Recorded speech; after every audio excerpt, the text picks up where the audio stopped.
할렐루야. 우리 함께 보실 말씀은 에베소서 2장 19절로부터 22절 말씀까지입니다. 에베소서 2장 19절로부터 22절 말씀. 그러므로 이제부터 너희는 외인도 아니요 나그네도 아니요 오직 성도들과 동일한 시민이요 하나님의 권속이라. 너희는 사도들과 선지자들의 터 위에 세우심을 입은 자라. 그리스도 예수께서 친히 모퉁이 뚫이 되셨느니라. 그 안에서 건물마다 서로 연결하여 주 안에서 성전이 되어가고 너희도 성령 안에서 하나님이 거하실 초소가 되기 위하여 그리스도 예수 안에서 함께 지어져 가느니라. 아멘. 할렐루야. 오늘 이 본문의 말씀을 통해서 하나님이 원하시는 성도의 정체성이라는 그런 주제로 함께 하나님 말씀을 나누려고 합니다. 우리 본문 말씀 읽었습니다마는 에베소 2장 19절부터 22절 나오는 말씀을 보듯 구원함과 부르심을 입은 성도들은요, 하나님의 거하실 처소로서 부족하지 않도록 그리스도와 함께 성령이 거하시는 성전으로 우리가 지어져 가기를 원하고 그러한 공동체로 세워져 가기를 주님 원하십니다. 무엇보다도요, 본문 가운데 19절 말씀에 그렇게 기록하고 있죠. 그러므로 이제부터 따라합시다. 너희는 외인도 아니요 나그네도 아니요. 그래요. 외인도 아니요 나그네도 아니라는 거예요. 여러분 이 자리에 예배하는 저와 여러분들은 어떻다는 거예요? 외인이나 나그네가 아니라는 거예요. 오직 성도들과 동일한 시민이요 하나님의 권속이라고 말씀합니다. 여러분 이 자리에 앉아 있는 것, 함께 예배하는 것, 그리고 영상을 통해 이 시간 말씀을 함께 나누는 모든 분들도 동일합니다. 우리는 외인이나 나그네가 아닙니다. 그냥 예배를 구경하러 왔다 가는 그런 존재가 아니라 성도들과 동일한 하나님의 시민이요, 하나님 나라의 시민이요, 하나님의 권속, 하나님과 형제라는 거예요. 할렐루야. 하나님의 가족이라는 거예요. 가족으로 되어 있음을 잊지 않기를 바랍니다. 그러면 하나님의 나라의 시민과 권속이라는 분명한 정체성을 가지고 우리는 어떠한 신앙생활을 하기를 하나님이 원하시느냐?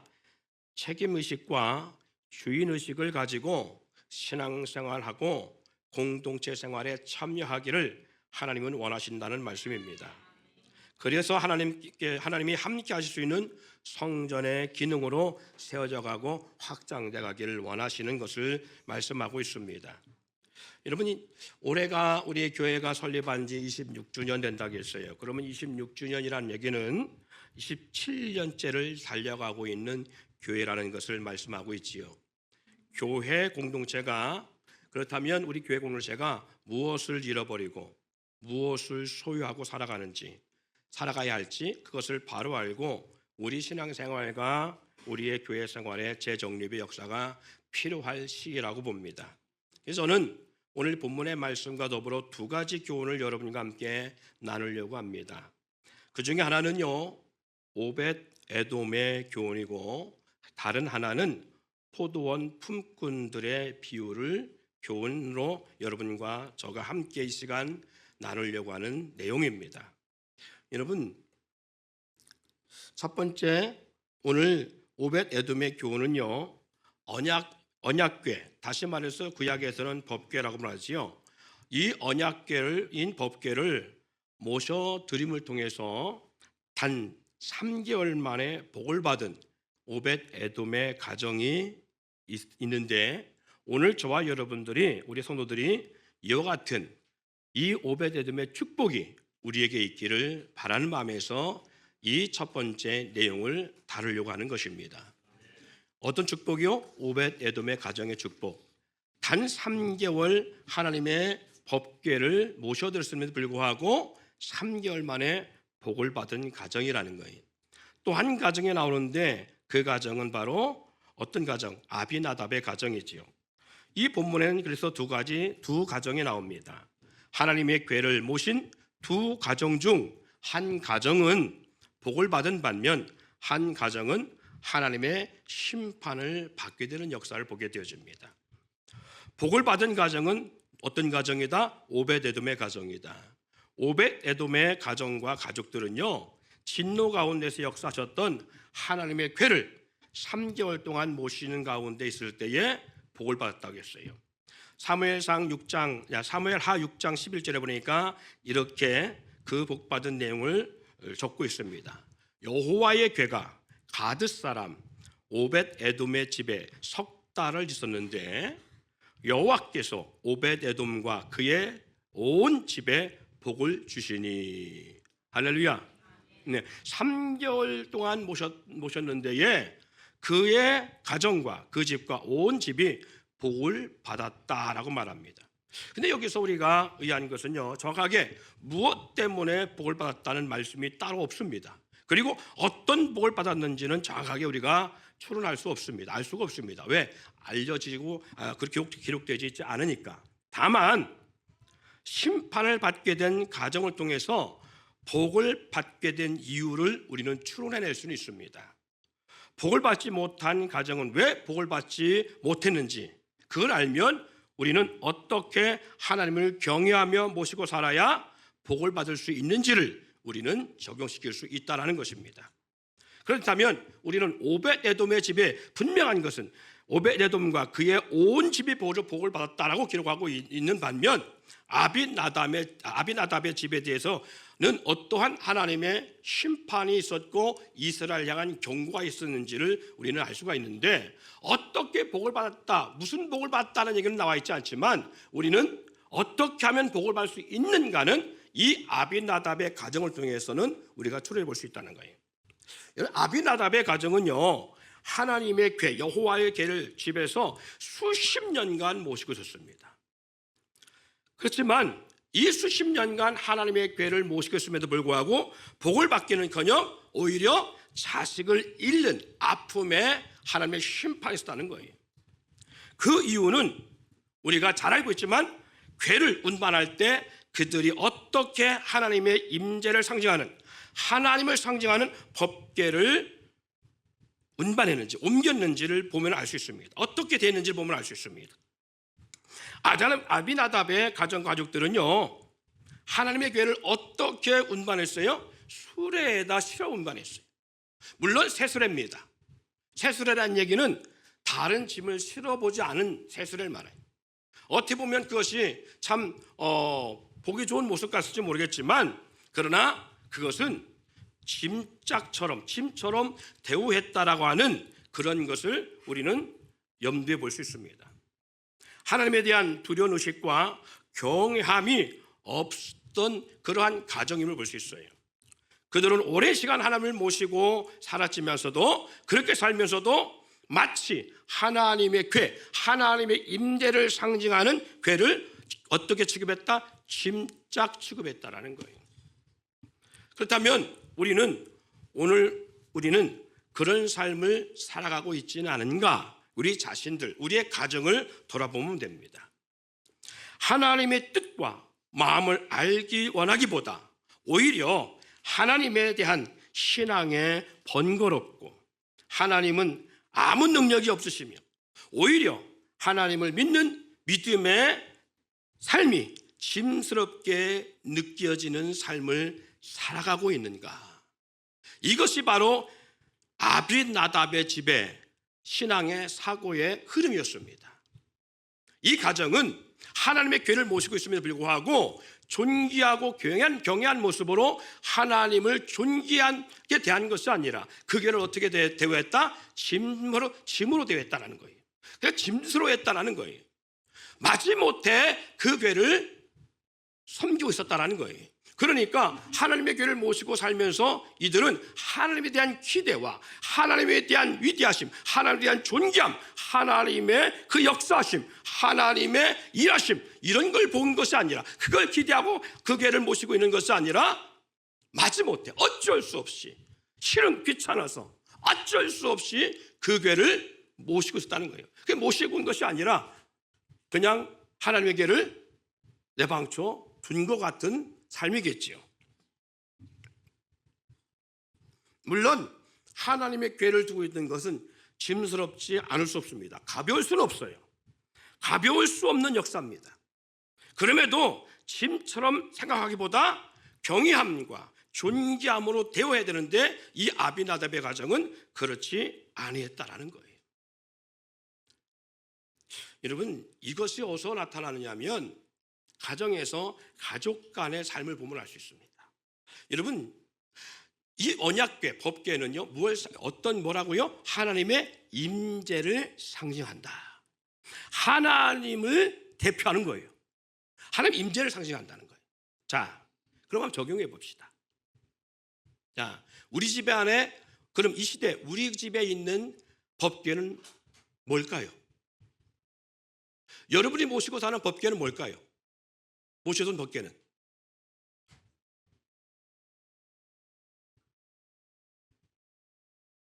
법궤 없어요? 심각해지는데. 그래, 성경, 어떤 분이 성경이라 합시다. 그러면 성경을 짐처럼 대하는지, 아니면 정말 존귀하게 하나님의 임재를 상징하고 하나님을 대표하는 것이니까 임재를 상징하며 우리가 대화하는지 어떻게 하십니까? 자, 집에서 오늘 주일날 예배 끝나고 성경책 어디다 놓고 와요?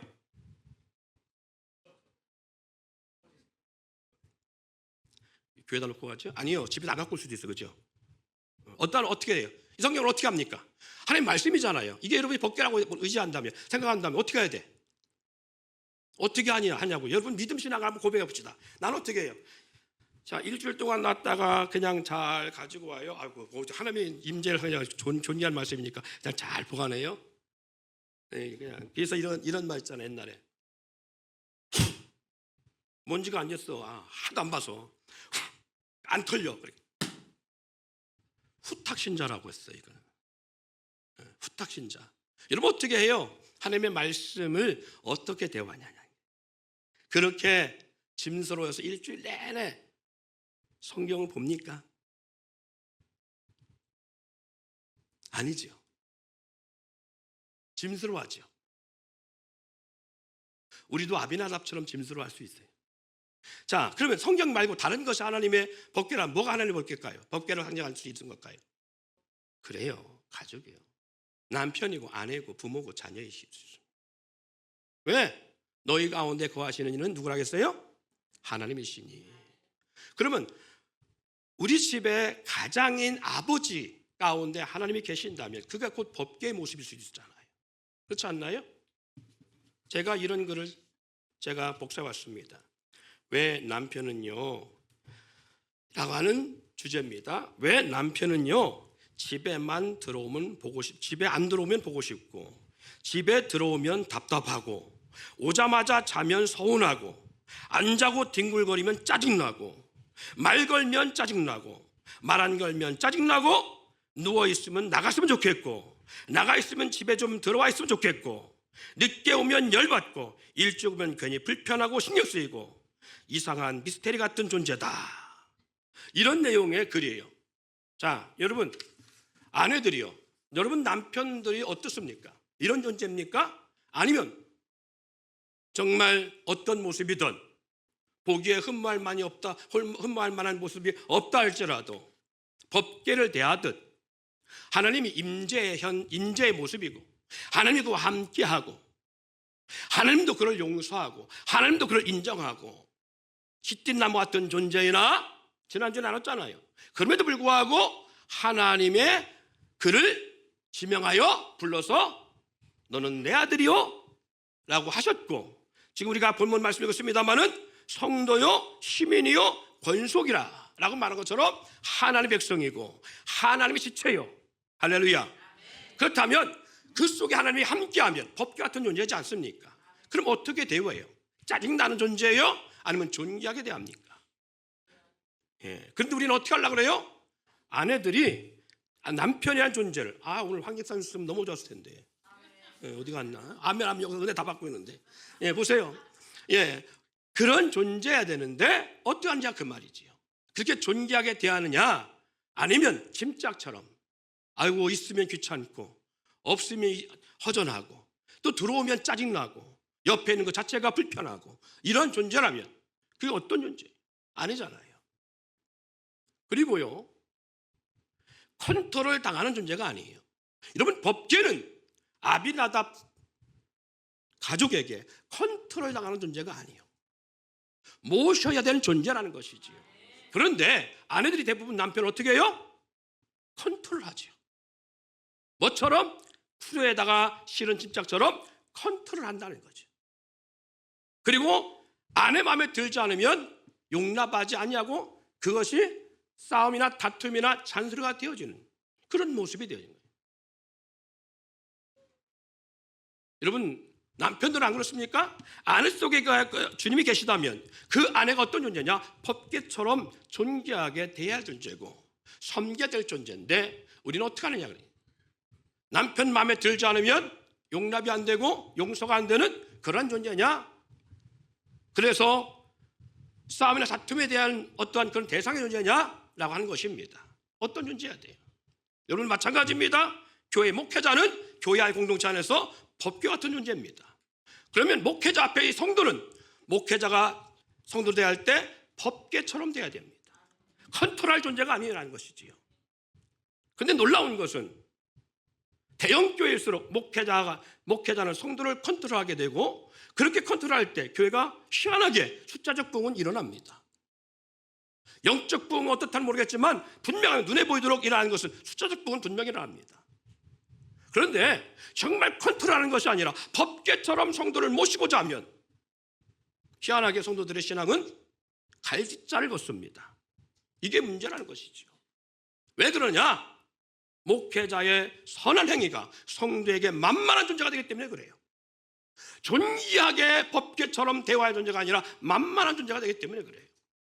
여러분 정말 우리가 인격 있는 사람이고 하나님의 영적 인격을 소유하고 살아간다면 우리는 그렇게 컨트롤하거나 만만한 존재가 아니라 존귀하게 대우하고 섬겨야 될 귀한 법궤 같은 존재라는 사실을 잊지 않기를 바랍니다.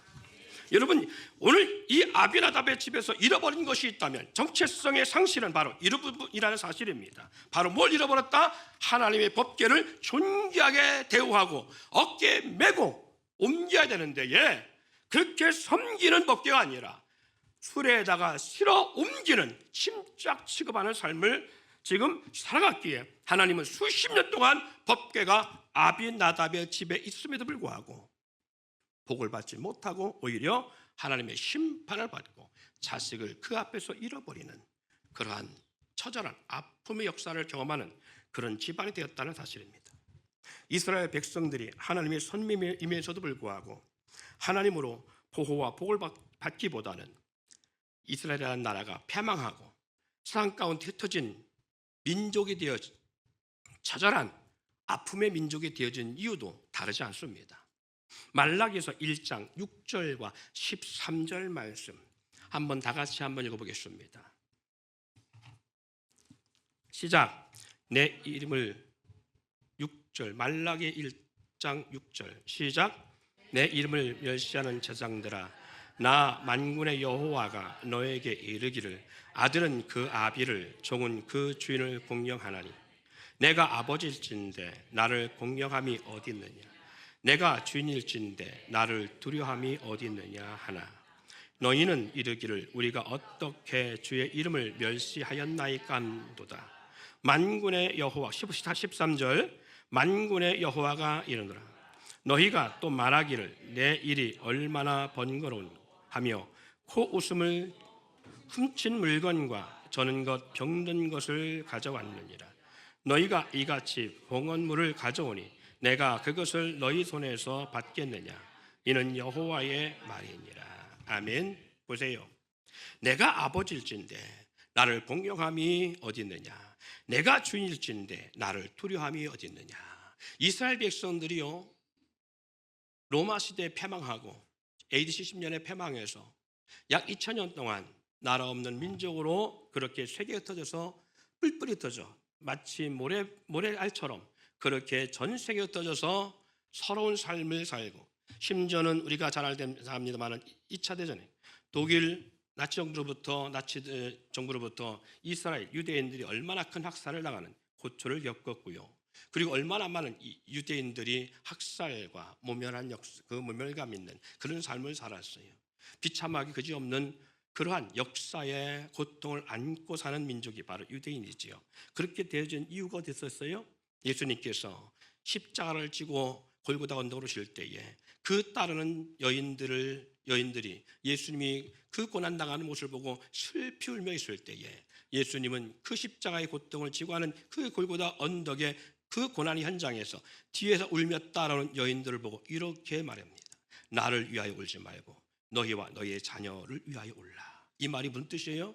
너희의 자녀 세대, 너희의 후손들이 지금 이 일을 통하여 얼마나 고통을 당할지, 내가 진 십자가는 거기에 비하면 아무것도 아닐 수 있어.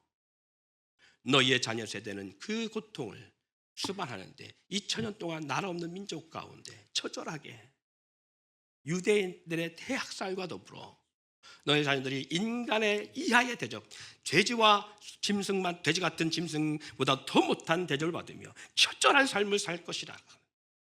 그 아픔을 그들이 이해하고 받아들였다면 절대 그들은 그렇게 못 살았을 거예요. 그러나 말라기서에 말씀한 것처럼 그들은 하나님을 어떻게 대우했다? 하나님을 그렇게 짐짝대우하지 불편해하고 그리고 그것을 부담스러워했다라는 거예요. 얼마나 번거로운 거, 코웃음치고 라는 말 표현하고 있다는 것은 하나님을 그렇게 번거로워했고 하나님의 말씀을 코웃음치며 대우했다라는 거예요. 그래서 하나님 앞에 나올 때 이들은 정말 존귀한 마음으로 예배하고 나온 것이 아니라 훔친 물건, 저는 것, 병든 것을 가져왔다. 이 말씀을 오늘 우리로 하여금 적용시킨다면 어떤 모습으로 주님 앞에 예배하러 나온다는 거예요?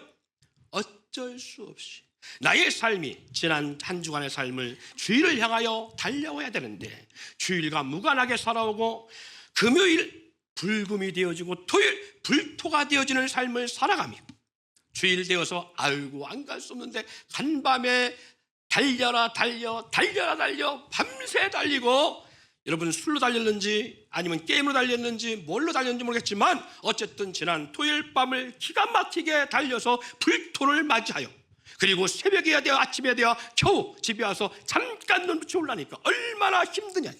번거롭다고 말이에요. 예배하러 오는 자체가 번거로운 거예요.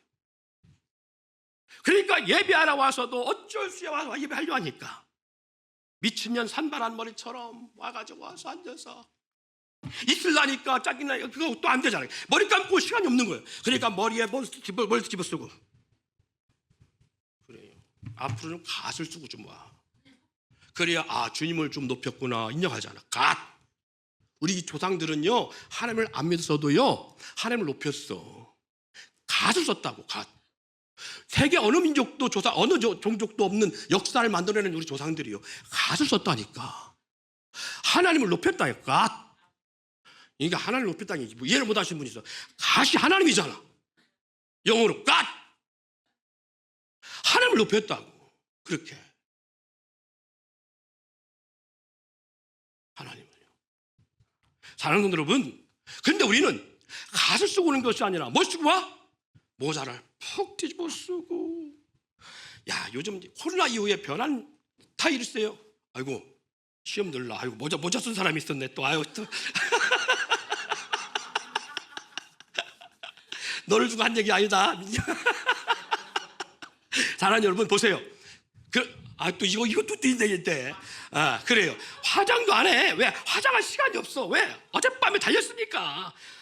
그러니까 마스크를 딱, 우리 민경을 딴 얘기 아니야? 오해하지 마. 마스크를 딱 찍어 화장도 안 하고 와. 그게 얼마나 요즘 세대는요 코로나 이후에 변한 세대가 바로 그거예요. 마스크를 쓰도 누가 할 사람 안 할 사람 없고요. 모자를 쓰고 와도 말 할 사람 없어요. 우리 옛날에 그 교회 왔으면 큰일 혼났어요. 장로님 저 뒤에 있다가 아주 꾸준함했어요.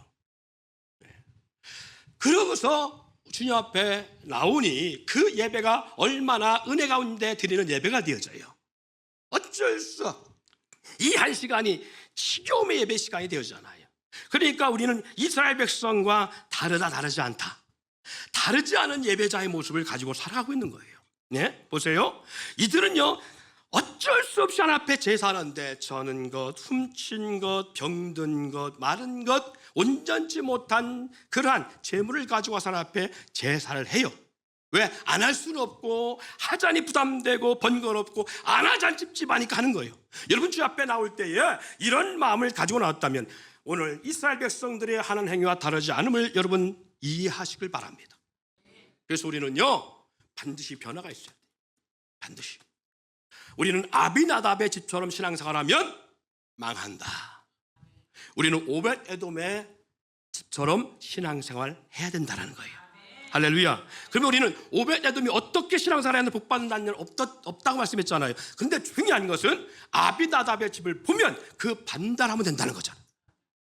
우리는 주님을 짐짝 취급하지 아니하고, 할렐루야, 하나님 말씀을 짐짝 취급하지 아니하고, 이거 가지고 올라니까 무거우니까 작아진 사이즈로 받기 시작합니다. 처음에는 성경 찬송 다 들어있는 거 갖고 있다가 어느 순간부터 점점 줄어들더니 이따만한 성경책이 요따만해지고, 요따만한 성경책이 요따만해져 요따만해지기 시작하는 거예요. 이것도 귀찮아요. 이거 어떻게 해요? 핸드폰만 가지고 옵니다. 이것은 여러분 얘기만이 아니라 목사도 마찬가지예요. 저도 하나 식당 가면 이것만 가지고 와요. 이거 가지고 예배하는 거예요. 이렇게 하고. 이 안에도 다 있으니까. 그리고 성경 있느냐? 안 읽잖아요. 우리 신앙생활이요, 점점 갈수록 어디화되어진다? 말라기화 되어져 간다는 거예요. 이스라엘 백성처럼, 유대인처럼 그렇게 변질되어져 가고 있다. 여러분, 집에서 법궤와 같은 존재가 누가 있어요? 가장이에요. 부모요. 자녀요. 서로 존귀하게 대하는 역사가 돼야 돼요. 두 번째, 포도의 품꾼에 대한 예수님의 비유입니다. 마태복음 20장 6절부터 16절 말씀입니다. 자, 좀 길집니다만은 제가 한 절 읽고 여러분이 한 절 읽고 이런 식으로 좀 더 우리가 좀 같이 참여할 입장에서 한번 보겠습니다. 제가 먼저 6절 읽습니다. 제 11시에도 나가보니 서 있는 사람들이 또 있는지라 이르되 너희는 어찌하여 종일토록 놀고 여기 서 있느냐.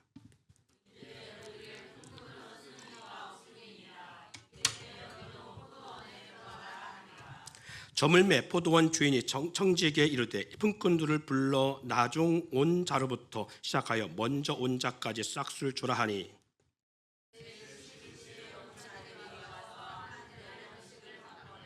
먼저 온 자들이 와서 더 받을 줄 알았더니 그들도 한 데나리온씩 받은지라. 나중은 이 사람들은 1시간밖에 일하지 아니하였거늘 그들은 종일 수고하며 더위를 견딘 우리와 같게 하였나이다.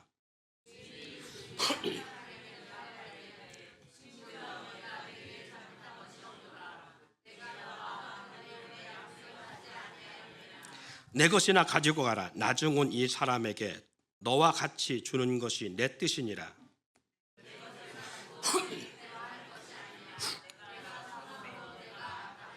자, 제일 중요한 16절 말씀 같이 읽습니다. 시작. 이와 같이 나중된 자로서 먼저 되고 먼저 된 자로서 나중되리라. 여러분, 이 비유에 대한 내용은요, 예수님이 하신 비유의 말씀입니다. 누가 하셨다고요?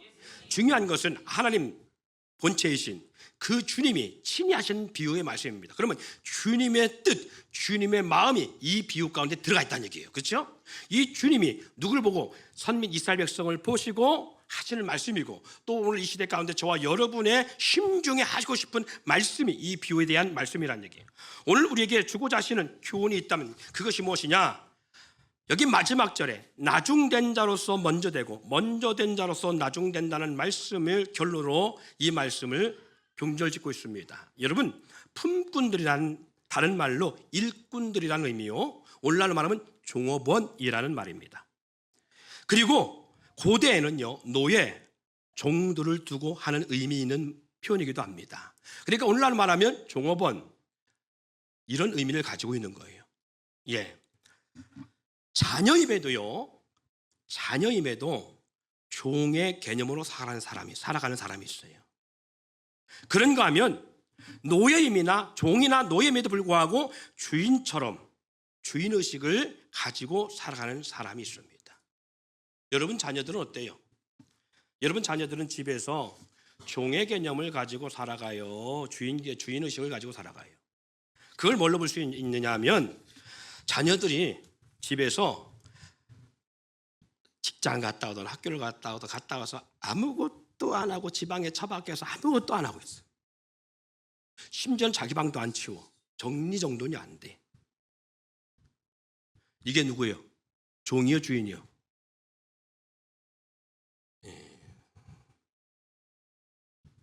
종의 개념이에요. 주인은요, 책임감이 있어요. 심지어는 자신의 인생인데 자신의 인생마저도 종의 개념을 가지고 살아가는 사람이 있어요. 종의 의식을 가지고 자신의 인생, 자신의 삶임에도 불구하고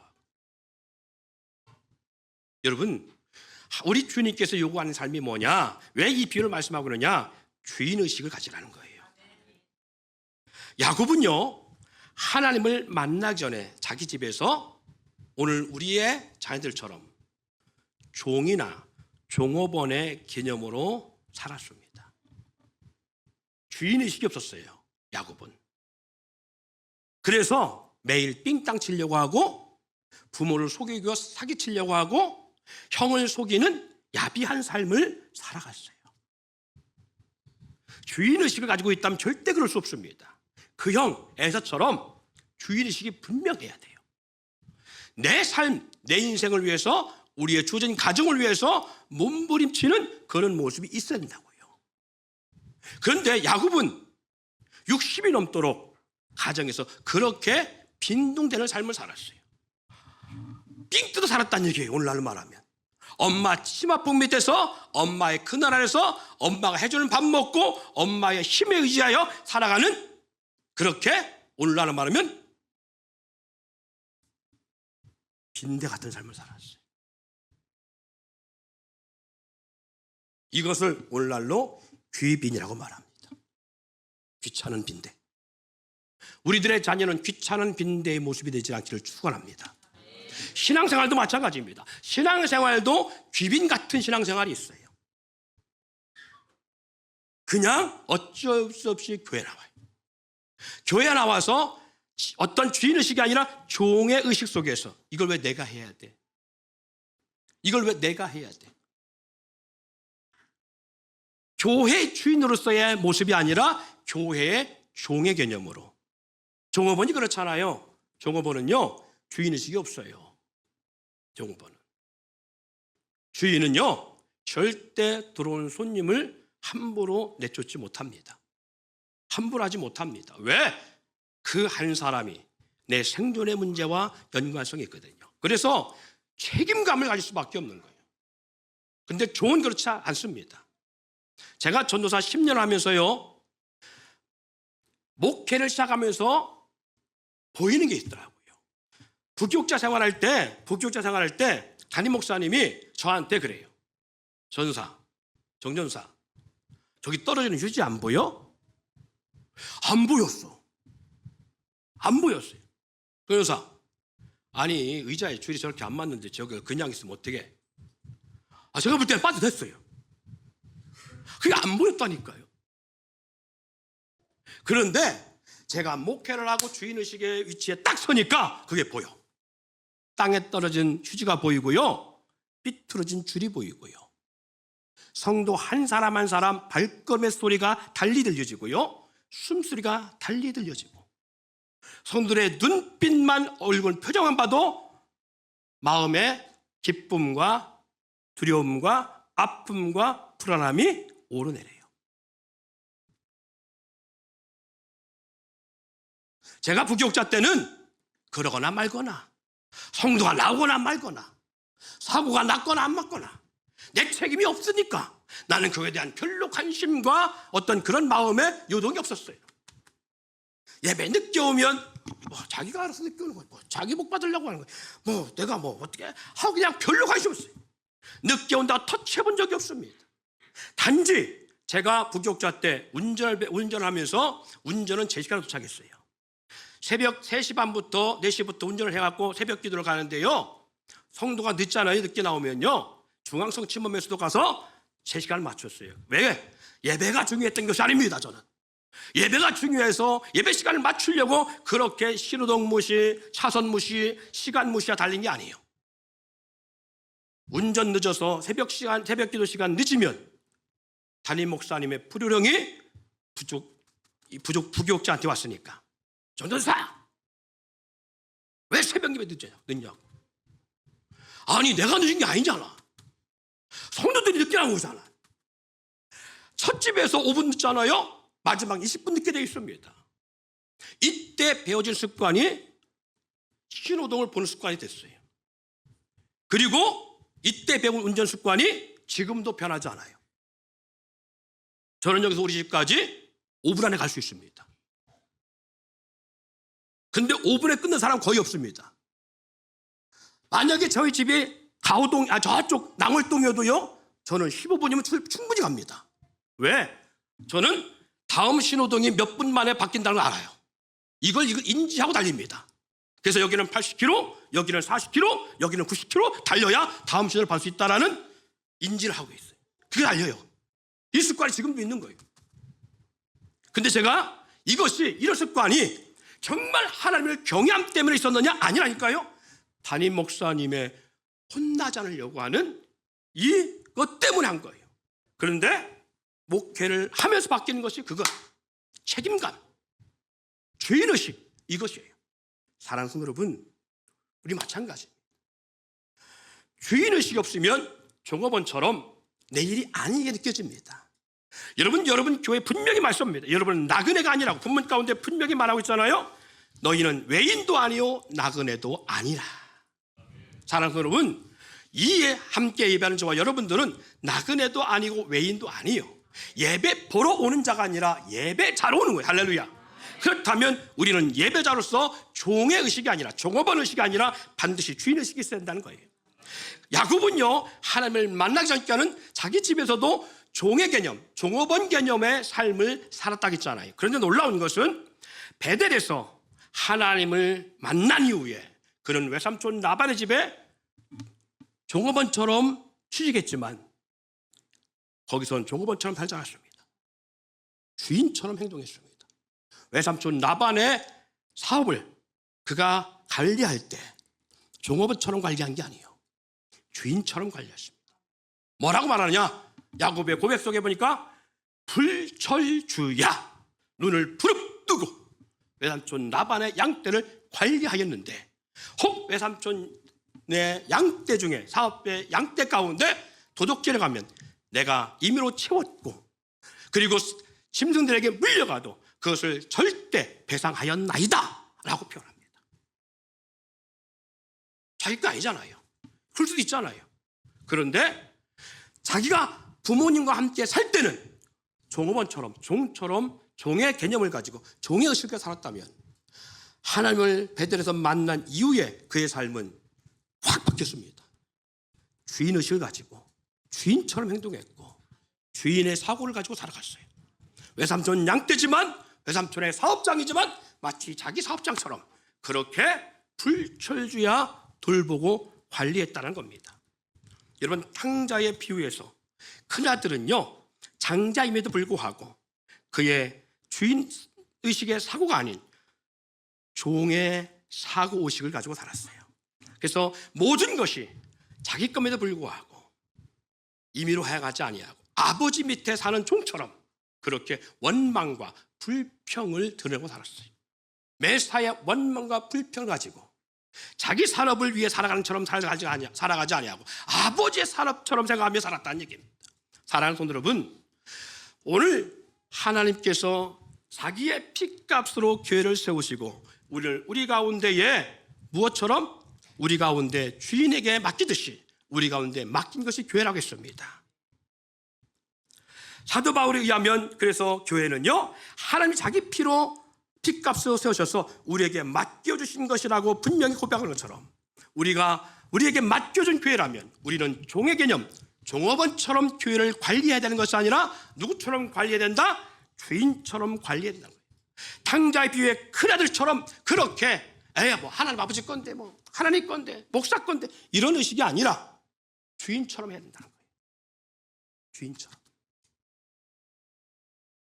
오늘 이 형의 모습이 그의 마지막, 탕자의 비유의 마지막 부분에 가서 이렇게 말합니다. 아버지는 내 친구들과 함께 할 때 양 한 마리도 잡아주지 않았지 않습니까? 근데 저 동생, 자기의 모든 유산을, 아버지 유산 가운데 그에 들어갔던 모든 것을 다 탕진하고 돌아온 아들에게 소를 잡아줍니까? 이 얘기입니다. 그럴 때 그 아버지가 그 큰아들에게 뭐라고 말하고 있어요? 내 것이 다 네 것이거늘 네가 임의로 할 수 없더냐? 사랑하는 여러분, 교회가 다 누구 거예요? 하나님의 것이 아닙니다. 하나님이 주인이지만 하나님이 우리에게 맡겨놓은 거예요. 그럼 이 교회를 돌보는 것은 하나님이 하셔야 되는 것이 아니라 우리가 하는 것이라고요. 그래서 내가 주인의식 가지고 교회를 돌봐야 된다는 것을 말씀하고 있는 것입니다. 오늘 우리는 교회 생활을 어떻게 하느냐? 종업원이나 나그네처럼 아니면 방문자처럼 하느냐?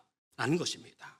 자기 생각이나 자기 일이 우선이고 자기 일에는 분명한 주인의식을 가져 살아가지만 주님이 핏값으로 세운 교회 생활은 나그네나 방문자 같은 의식을 가지고 살아가서는 안 된다는 것을 말씀하고 있습니다.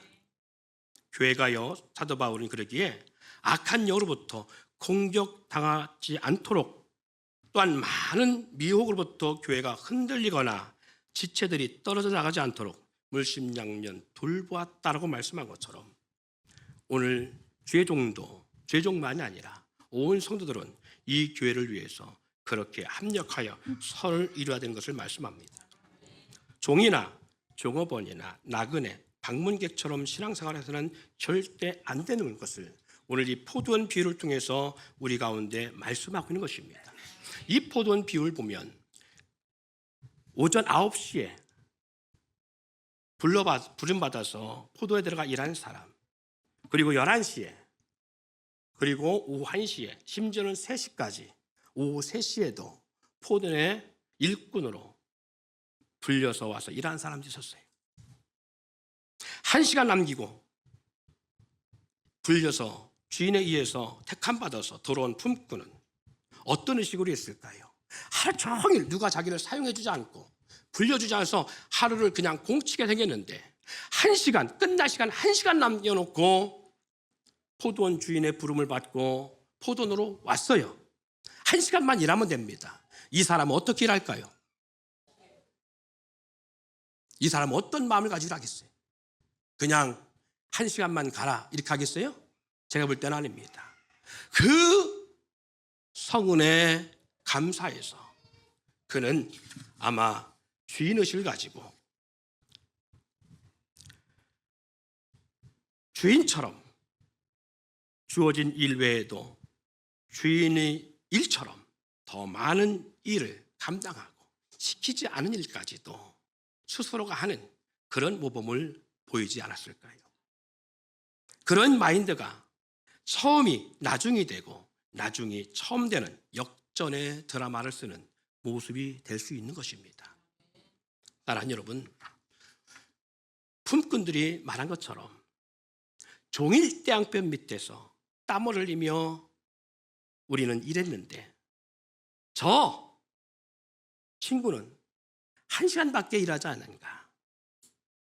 그런데 어떻게 동일하게 한 달란트냐? 원망할 수 있습니다.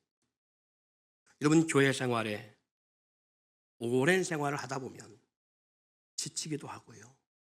교회 공동체 안에서 상처와 아픔도 있을 수 있습니다. 그러다 보니 몸도 마음도 심신도 지쳐서 그 처음 은혜와 사랑을 잃어버리고 적당히 시간만 때우며 아이고 내가 뭐라 열심히 참여해, 아이고 나 하나도 할 사람 있고 또 하나 못 뛰어, 이렇게 할 수 있어요. 난 예전처럼 상처받기 싫어. 예전처럼 나는 그런 신앙생활 하고 싶지 않아. 그래요. 그렇게 해서 그렇기 때문에 그냥 대충 할 수 있습니다. 적당히 아침 9시에 부르받아 일하는 사람들처럼, 종업원처럼 우리는 그렇게 시간만 가라 하고 때울 수 있는 삶이 될 수 있어요. 내가 아니어도 누가 할 사람이 있겠지. 그리고 어려운 일을 스스로 피하고 쉬는 말 하기를 원하는 모습이 드러난 일은 감당하되 이름도 없이 빛도 없이 해야 될 일에 대해서는 회피해버리는 그런 신앙생활. 그래서 계시록에는 이렇게 말씀합니다. 에베소 교회 편지하는 내용 가운데 보면 너희가 예전에 참고 견디고 이단을 용납하지 아니하고 부지런히 감당했던 것을 내가 안다. 그러나 이제 너의 모습 어떠냐? 이 모든 것을 잃어버리지 않니? 처음 사랑을 회복하라고 말합니다. 저 옆에 써 있는 문구가 뭐예요? 뭘 회복하라고요? 처음 행위를 회복하라. 그 열심. 하나님, 내가 누군데 나 같은 인생을 부르셨나이까? 내가 누군데 나 같은 보잘것없는 인생을 부르셔서 하나님 자녀 삼으셨습니까? 그때 그 감격 속에 우리는 몸부림치며 때로는 교회 가운데 밥을 굶는 시간이 있어도 시간에 밥 먹을 때를 넘겨도 불평불만하지 아니하고 열심히 할 때가 있었어요.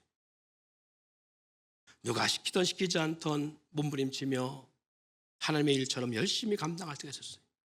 그런데 어느 순간 오랜 시간 신앙생활하다 보니까 아침 9시에 부름받은 종업원처럼 그런 종들처럼 우리도 오랜 신앙생활 속에서 지치고 상처받고 그런 가운데 우리는 아이고 신앙생활 열심히 하고 소용없어 라는 식으로 대충 때우는 신앙, 어쩔 수 없는 하는 신앙생활, 마지못해 하는 신앙생활.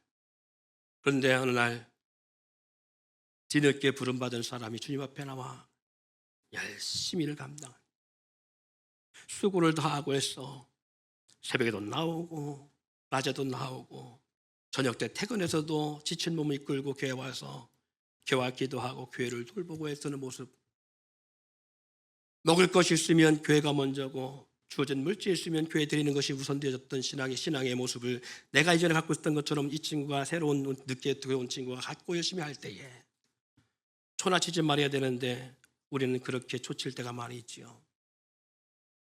나도 우리도 옛날에 다 그랬어. 그래봐야 소용없어. 너무 열심히 하지 마. 본인만 상처받아.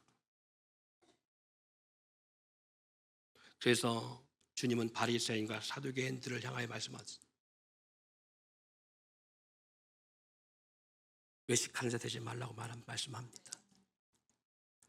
천하를 다니며 귀한 생명 하나 얻고도 그들과 함께 지옥을 가게 하느니라. 사랑하는 성도 여러분, 우리 주님은 우리의 머리털까지 세심받았다고 말씀합니다. 우리 안골에 선물하시고요, 작은 신음에도 응답하십니다.